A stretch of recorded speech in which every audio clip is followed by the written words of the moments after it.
Okay, so we're going to look at collisions. I'm going to get on to the different types of collisions in a minute. But let's just start off with some basic concepts. So we've got a ball heading towards a wall at v meters per second, so the velocity is v. So if we consider the momentum before, I'm going to say this has mass m. So before, the momentum is mv. So what's going to happen next? Well, the ball is going to come in, it's going to hit the wall, and we're going to assume that there's no losses and that sort of thing in the wall, so it's going to bounce back out at exactly the same speed. So it comes out at minus mv, because obviously the velocity is now in the opposite direction, so that's going to be minus. So you're like, wow, hang on, conservation of momentum is violated by stuff striking walls.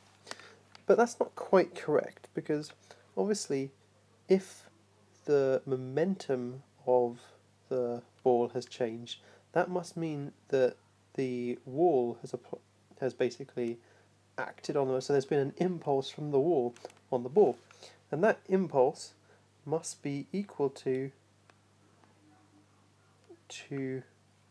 mv. And like I said, this is the impulse or the change in momentum caused by the walls, and that's what allows you to balance up both sides of this.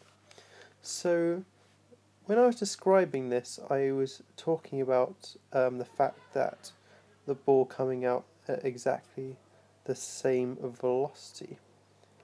So let's move that up, because there's some conditions that we need to know about.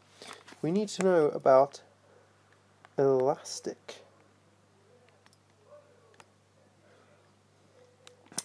collisions. We need to know about partially elastic collisions, and we need to know about inelastic. It would really help if I learned to spell elastic, wouldn't it, I think? Let's clean that one up too. And so we've got inelastic collisions. So what is the definition of these things? Well, an elastic collision is one in which the all energy is usefully transferred. And in the context of collisions of balls with objects, how we apply this is we say that all of the energy in the system remains as kinetic energy, so there's no heat or sound losses. When you come on to look at nuclear reactors, we're going to see why we use this definition of elastic, because that's to do with moderators. But in this particular example, what elastic collision means is that kinetic energy is conserved. So kinetic energy going in is equal to the kinetic energy going out. And that's why we were able to say that the speed of the ball stayed the same, it just changed direction in that.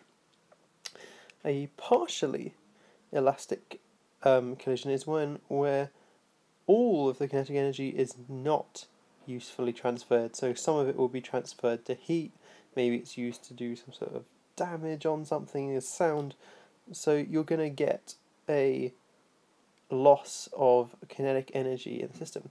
And a partially inelastic collision is one in which the kinetic energy is all transferred to another type of energy. So let's just scribble that down. Okay, so we've got the partially elastic is when some energy is wasted, and inelastic is when all energy is wasted.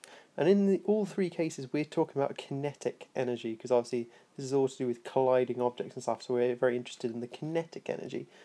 Okay, so those are the three key things. So how does that apply? So let's flip on to the next page. Okay, so there's a key thing that we need to know about, and it's something I'm going to talk about. It's called the coefficient of restitution. And what this is when you have a collision, it's the ratio of the momentum after the collision and the momentum before. So it's the momentum after divided by the momentum before. And this is always going to be some sort, it's going to be between 0 and 1, because if it was greater than 1, you're somehow creating momentum out of nowhere from this collision, and if it's 0, that's a totally... So at 0 is where it's inelastic, and then 1 is where it's elastic, and anywhere in between those is partially elastic. Okay, so let's put this into use so I can show you exactly how it works. Okay, so we have a situation here. We've got a 2 kilogram ball travelling at 10 meters per second towards this wall. And the information we've got is that the coefficient of restitution is 0.8, and that doesn't actually have any units. It's a unitless factor. So if we want to work out what the velocity is after, so we have to apply the equation. So we know the coefficient of restitution is equal to the momentum after divided by the momentum before. So that means 0.8 is equal to... Now we only deal with, I should have specified, we only deal with the magnitudes of these. So we're not interested in whether they're positive or negative, we just want to know the magnitude of them. So obviously the momentum after, we don't know. We know it's going to be 2 times whatever the speed is. And the momentum before, we know is 2 times 10. So what you find with this, if mass is going to be constant, you can always cancel out the mass on the top and bottom. So what we often say is that the coefficient of restitution is the ratio of the velocities before and after. So it's quite a nice thing, so you can just avoid having to deal with extra numbers. So when we rearrange this, we find that the V after is equal to 8 meters per second, sorry, the magnitude of the velocity afterwards, and obviously we know it's in the opposite direction, so it's actually going to be minus 8 meters per second. Okay, so let's look at a slightly more complex example where the ball's coming at an... Okay, so in this example we've got this ball striking the wall at the angle, and I've drawn a normal to the wall on here and marked the angle in here. You could pick the other angle. It would change whether you're using cos theta and sin theta and so on, but it wouldn't fundamentally change the question. Now the key thing to know is that this coefficient of restitution here only acts on the velocity that is perpendicular to the wall. So if we want to know what the... So we need to look at conservation obviously in 2 directions. So if we look vertically first of all, there's nothing happening to change the vertical velocity, because if you think about it, when it contacts the wall, the force from the wall is going to be acting in a horizontal direction, because we assume it's not going to have some sort of like frictional force or something like that. So you know that the vertical component is going to remain the same, and I'm just going to call that vertical. Okay, but the horizontal is acted on by this coefficient of restitution. So just as before, let's take a quick shortcut and go straight to the numbers. So your coefficient of restitution is the magnitude of the momentum after. The momentum after is going to be in the horizontal direction.